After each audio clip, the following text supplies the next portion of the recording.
Profesor, en su exposición en la FAO, usted exhibió un mapa en el cual se señalaban los países con los que Chile tiene vigentes acuerdos o tratados comerciales. Sin embargo, muchos de esos tratados o acuerdos en la práctica no funcionan. ¿Ello ocurriría por una falta de gestión por parte nuestra o porque simplemente estos países no dan las garantías de eliminación de barreras no arancelarias como en rigor debería ser? Well, it is true that Chile has a lot of free trade agreement, regional trade agreement with a number of countries all over the world almost, and what I think is that we need a reality check. We need first of all to see what are these agreements really in terms of substance, and you will see wide disparities. And secondly, you have to see what is the main substance of Chile's production. Chile is a commodity country. Mm-hmm. For your minerals, there are very few tariff problems or other market access problems because people need copper and transform it maybe here or there, that's the question. Mm-hmm.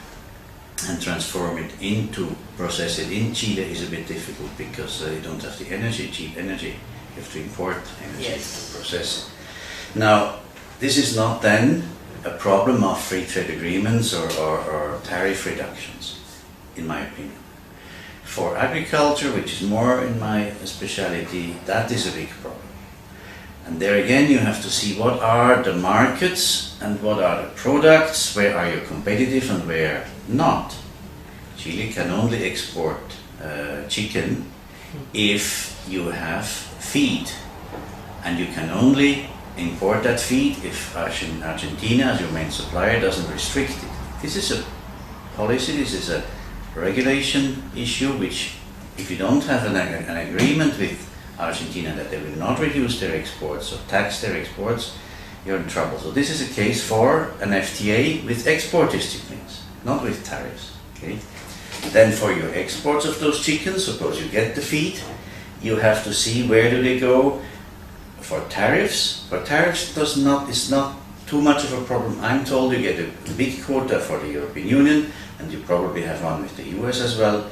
The problem there are the sanitary measures taken by those countries invoking health reasons. Mm-hmm. And there, this is a big question I have, whether or not you can meet those standards or not, and if you cannot, what can you do about it? Recently, a big consignment of chicken was held up at the border in the United States for sanitary reasons precisely. And there, has your new agreement with the US brought an improvement or not? Mm-hmm.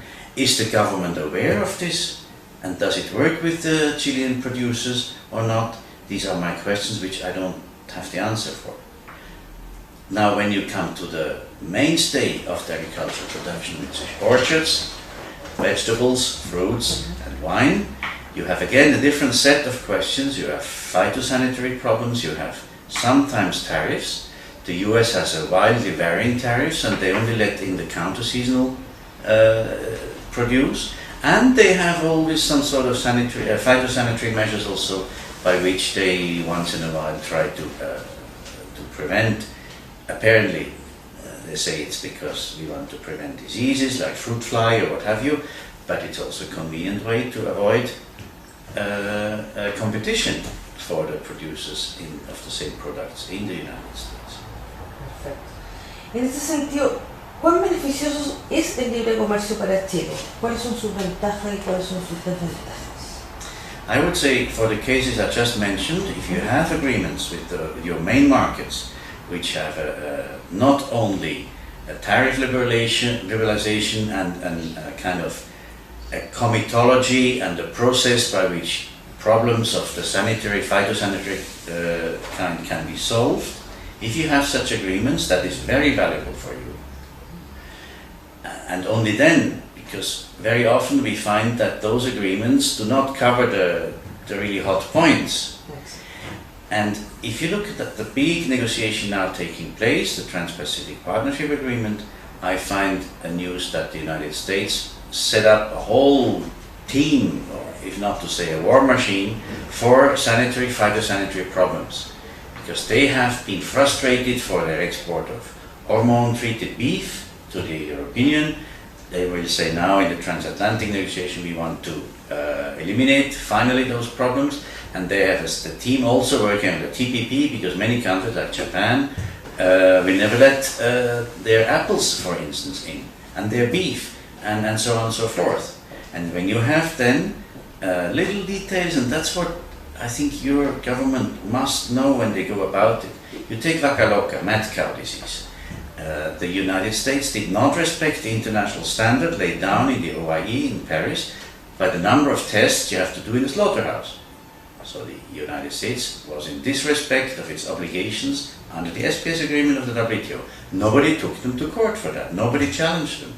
Because other countries don't want or lack the process and the information to take this up in negotiations and then get this into the agreements. Take the United States to task.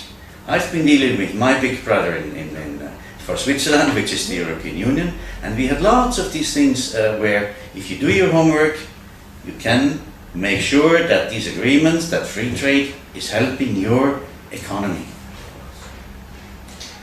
A su juicio, nuestro país, ¿ha enfocado bien el tema de la inserción en los mercados internacionales, o esta inserción en los mercados internacionales es más que nada una decisión política, de marketing político?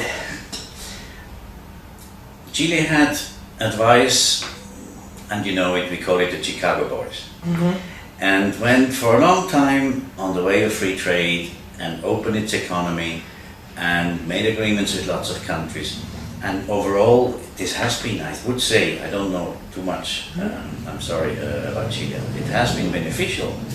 You have increased your exports of fruits, vegetables, fish tremendously, with some problems of course, always, but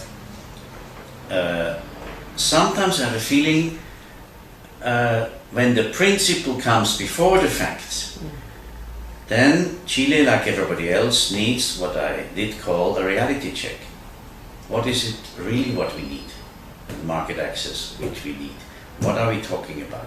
Are you in the government, is the government talking with not only academia, that is also another problem which often I find lacking, but is it talking with the operators? And how do these operators work with the government to get their points across, so that the government, the civil servants who have no idea what an apple looks like, if it is created, what is a fire blight, and so on and so forth, do they get this interaction and then can be the better negotiators?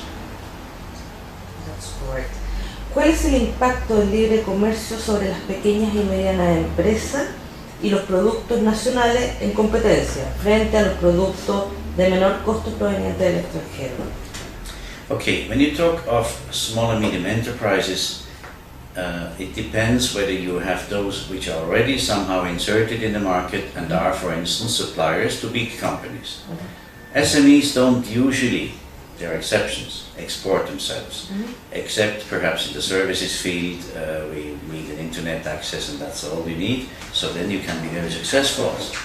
In manufacturing, which Chile is not very strong because of what you call the commodity curse, the Dutch disease, there is also the fact that the big companies, say copper, they employ thousands of SMEs as supplier of services, of parts, of spare parts, maintenance, what have you.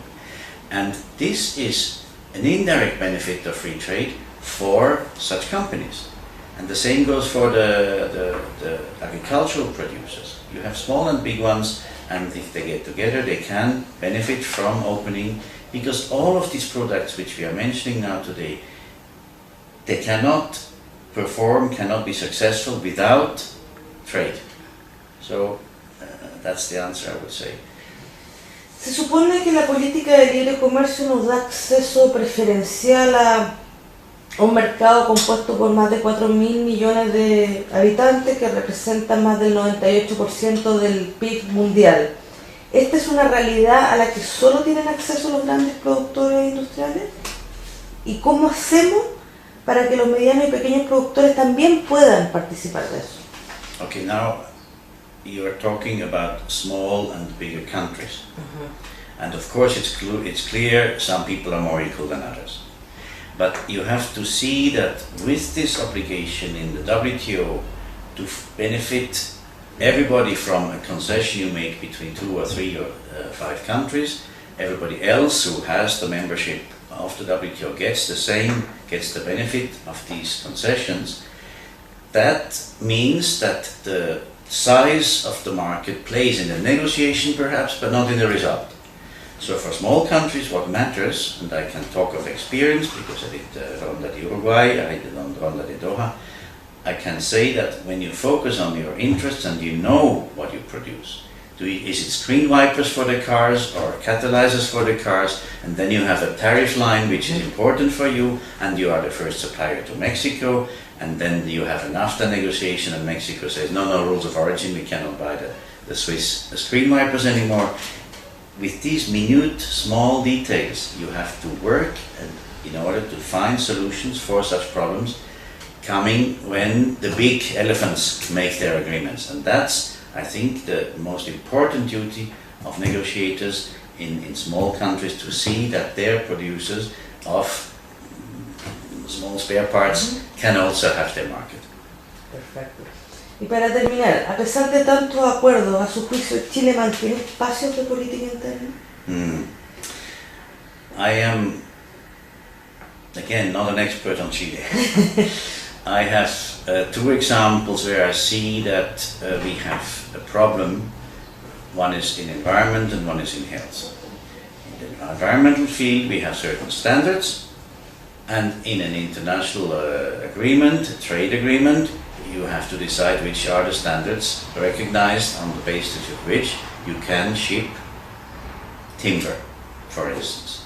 If the importing country says you have to be a sustainable forest management country, otherwise we will not buy your timber, then you have to see what is the certification, what is the cost, what is the benefit, and this sort of export problems must be addressed in the negotiation for an FTA. And there I find very often the governments are a bit naive because they don't know what is then the problem which comes 10 years later, and then they face the problem of these unilateral measures by importing countries to say your forest is sustainable, yours is not sustainable, I will only buy from you and not from him.